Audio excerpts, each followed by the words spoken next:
ഇന്നലത്തെ team arrangement മൊത്തത്തിൽ മാറ്റിയിട്ടുണ്ട് കേട്ടോ. ഇന്ന് ജിൻഡോ, അർജുൻ, ശ്രീതു എന്നിവരുടെ ഡെൻ ആണ് ഇന്ന് ഹൗസ് കീപ്പിംഗ് ടീം. പിന്നെ കിച്ചൺ ടീം ടണൽ ടീമാണ് ഇന്ന്.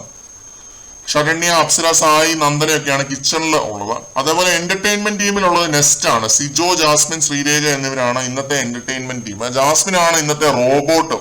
ഇന്നലത്തെ ഒരു അപ്രോച്ചേ അല്ല ഇന്ന് സാബുവിന്. ബിഗ് ബോസ് കൺഫെഷൻ റൂമിൽ വിളിപ്പിച്ച് ഉപദേശിച്ചപ്പോഴേ എനിക്ക് ആ ഒരു കാര്യം മനസ്സിലായി.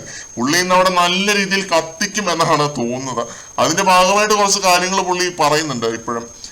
ഇന്ന് രാവിലെ എനിക്ക് വെള്ളം എടുത്തു തരാൻ ഞാൻ ഹൗസ് കീപ്പിംഗ് ടീമിനോട് പറഞ്ഞു. ആരും കേട്ടില്ല. എന്നിട്ട് ഞാൻ കിച്ചണിൽ പോയി ഗ്ലാസ് എടുത്ത് വെള്ളം എടുത്ത് ഗ്ലാസ്സിൽ ഒഴിച്ച് ഞാൻ കുടിച്ചു. ഞാനതെടുത്ത് കുടിച്ചു കഴിഞ്ഞിട്ട് വെള്ളം എടുത്ത് ഫ്രിഡ്ജിൽ വെക്കാനോ ഗ്ലാസ് കഴുകി വെക്കാനോ പോലും ആരുമില്ല എന്നൊക്കെ പറയുന്നുണ്ട്. ഈ വീട്ടിൽ ഹൗസ് കീപ്പിംഗ് ടീം ഉണ്ടോ എന്ന് വരെ എനിക്ക് സംശയം ഉണ്ടോ എന്നൊക്കെ പറഞ്ഞ് സാബു പറയുന്നുണ്ട്. പിന്നെ അവരെല്ലാരും ആകെ ഉരുകി പോകുന്നുണ്ട് നമ്മുടെ ഈ ഒരു ഹൗസ് കീപ്പിംഗ് ടീം മൊത്തത്തിൽ. അപ്സരയുടെ ഒക്കെ ടീം. ഈ പുള്ളി എന്താ ഇങ്ങനെ പറയുന്നത് എന്നൊക്കെ ആലോചിച്ചിട്ടുണ്ടാവും. പിന്നെ കിച്ചൺ നീറ്റായിട്ട് മെയിൻറ്റെയിൻ ചെയ്യണം, ക്ലീൻ ആക്കണം എന്നൊക്കെ പറയുന്നുണ്ടായിരുന്നു. ആ സമയത്ത് കറക്റ്റ് സ്റ്റൗ കാണിച്ചു തരുന്നുണ്ട്.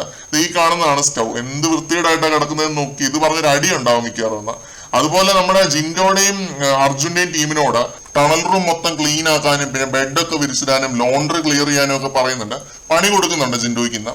അതേപോലെ ക്യാമറയിൽ നോക്കി പുള്ളി പറയുന്നുണ്ട് ഹൗസ് കീപ്പിംഗ് ടീം എങ്ങനെയാണ് ബാത്റൂം ഒക്കെ മെയിൻറ്റെയിൻ ചെയ്യുന്നതെന്ന് നോക്കാൻ വേണ്ടി കുറച്ച് ടോയ്ലറ്റ് പേപ്പർ നനച്ചിട്ട് ഞാൻ അവിടെ വാരി വിതറി ഇട്ടിട്ടുണ്ട് എന്ന് പറയുന്നുണ്ട്. യൂസ് ടോയ്ലറ്റ് പേപ്പർ അല്ല, അല്ലാത്ത ടോയ്ലറ്റ് പേപ്പർ ആണ്.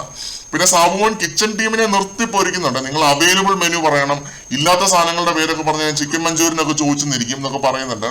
സാബുമോൻ കളി തുടങ്ങി മക്കളെ. പുള്ളി ഇന്ന് ആ വീട് തലകീഴായി മറിച്ചു വെക്കുന്ന ഗ്യാപ്പില് ശ്വേതാ മേനോനും വരും. പിന്നെ രണ്ടുപേരും കൂടി ഒരുമിച്ച് അവിടെ വേറുള്ളവരെ എല്ലാരെയും നട്ടം തിരിക്കുമെന്നാണ് തോന്നുന്നത്. കൂടുതൽ ലൈവ് അപ്ഡേറ്റുകളുമായിട്ട് നമുക്ക് വീണ്ടും കാണാം.